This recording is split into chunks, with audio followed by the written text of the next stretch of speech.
दोस्तों, इस वक्त बांग्लादेश एक ऐसी आर्थिक उलझन में फंसा हुआ है जहां आम आदमी की रसोई का स्वाद ही फीका पड़ गया है। वजह है यूनुस सरकार का एक फैसला जिसने पूरे बाजार को हिलाकर रख दिया। भारत से आने वाले आलू और टमाटर के आयात पर रोक। जी हां, वही सब्जियां जो बरसों से भारत की मंडियों से बांग्लादेश की थालियों तक पहुंचती थीं, अब अचानक बंद हो गई हैं।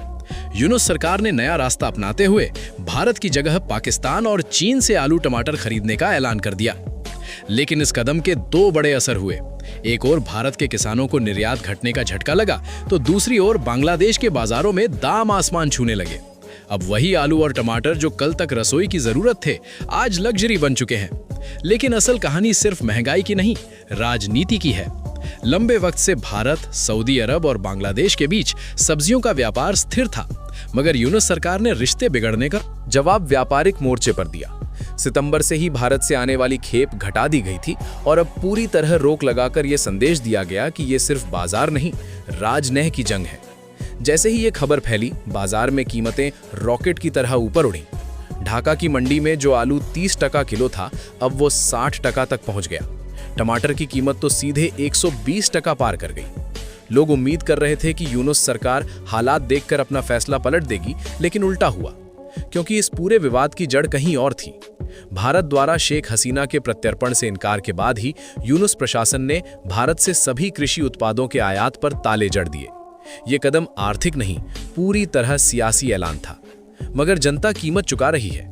आलू और टमाटर की कमी इतनी बढ़ गई कि ढाका से लेकर चटगांव तक हर सब्जी मार्केट में अफरा तफरी मची है। दुकानदारों ने दाम बढ़ा दिए, उपभोक्ता नाराज हैं और सरकार बयानबाजी में उलझी है। हर साल भारत बांग्लादेश को करीब 10 लाख टन आलू और लगभग 2 लाख टन टमाटर भेजता था, यानी कुल मांग का लगभग 35-40%। लेकिन यूनुस सरकार ने सप्लाई काटकर अपने ही बाजार में महंगाई का बम फोड़ दिया। भारत से व्यापार बंद होते ही बांग्लादेश ने पाकिस्तान, चीन, तुर्की, मिस्र और म्यांमार से सब्जियां खरीदनी शुरू की, वो भी 2 गुनी 3 गुनी कीमत पर। यानी आत्मनिर्भरता का नारा सिर्फ भाषणों में रह गया और जनता की थाली महंगी हो गई। विदेशी सप्लायरों ने मौके का फायदा उठाया। सिर्फ 4 हफ्तों में ही थोक बाजार में आलू 70% महंगा और टमाटर 100% महंगा हो गया। लोग पूछ रहे हैं, जब राजनीति ही बाजार चला रही है तो जनता का पेट कौन भरेगा? पाकिस्तान खुद खाद्य संकट से जूझ रहा है, चीन की कृषि इंडस्ट्री दबाव में है। ऐसे देशों से सब्जियां सस्ती कैसे मिलेंगी? जाहिर है ये फैसला अर्थशास्त्र नहीं बल्कि अहंकार से निकला था। भारतीय किसानों को आंशिक झटका लगा, लेकिन भारत को इसका बड़ा नुकसान नहीं हुआ, क्योंकि भारतीय आलू और टमाटर की मांग खाड़ी देशों, अफ्रीका और दक्षिण पूर्व एशिया तक फैली है। भारत ने तुरंत नए बाजार तलाश लिए।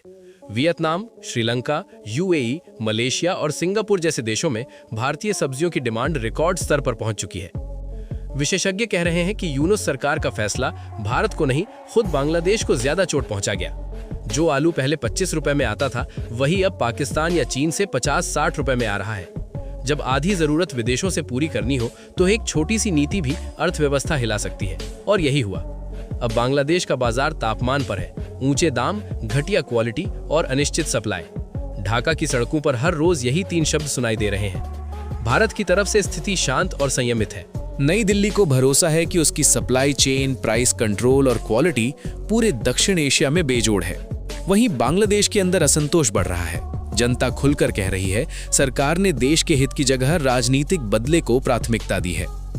एक सच ये भी है कि अगर बांग्लादेश आत्मनिर्भरता चाहता है तो ये रातों रात नहीं होगा। इसके लिए इंफ्रास्ट्रक्चर और सालों की प्लानिंग चाहिए। अचानक सप्लाई रोक देना सिर्फ बाजार को अस्थिर करता है। इतिहास यही कहता है कि जब भी किसी देश ने भारत की खाद्य सप्लाई चेन से मुंह मोड़ा है, अंत में वही लौटकर वापस आया है। आज भारत पर दबाव नहीं बल्कि आत्मविश्वास है, और बांग्लादेश की जनता पूछ रही है, आखिर राजनीति के इस खेल में पेट कब भरेगा? अब बड़ा सवाल यही है, क्या यूनुस सरकार जनता की नाराजगी देखकर अपना फैसला बदलेगी या इस राजनीतिक जिद पर अड़ी रहेगी?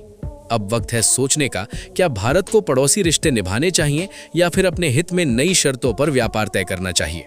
दोस्तों, ये सिर्फ एक खबर नहीं, दक्षिण एशिया की खाद्य राजनीति का नया अध्याय है। अगर आपको ये विश्लेषण जानकारी पूर्ण लगा हो तो वीडियो को लाइक करें, शेयर करें और चैनल को सब्सक्राइब करना ना भूलें, क्योंकि हम आपके लिए लाते हैं ऐसी गहराई वाली खबरें जो सच के तले तक जाती हैं।